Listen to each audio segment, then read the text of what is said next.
আসসালামু আলাইকুম। কেমন আছেন সবাই? অনেক আপুরাই জানতে চান আমি কিভাবে আর্ট করে থাকি। তো আজকে হচ্ছে আমি দেখাচ্ছি আপনাদেরকে। ১ম এ যে এই খাতাটাতে দেখতে পেরেছেন, এখানে কিন্তু আমি ফ্রি হ্যান্ড এঁকে নিয়েছি। তারপরে হচ্ছে খাতাটা নিচে রেখে, কাপড় উপরে রেখে তারপরে আর্ট করে থাকি।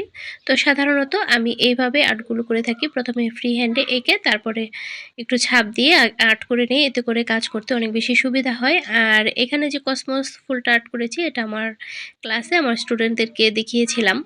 তো আজকে হচ্ছে এখন ওনাদেরকে আবার রং করিয়ে দেখাবো। হাফ সিল্ক কাপড়ে কিভাবে রং তৈরি করতে হয়, কিভাবে হাফ সিল্ক কাপড়ে রং করতে হয়। আপনি যখন সুতি কাপড়ে রং করবেন, সেই রঙের সাথে হাফ সিল্ক কাপড়ের সাথে রং কিন্তু একরকম হলে সুন্দর হবে না। হাফ সিল্ক কাপড়ের রংটা একটু ভিন্নভাবে তৈরি করে নিতে হয়।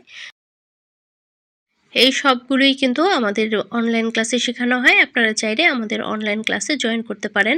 সবাই ভালো থাকবেন।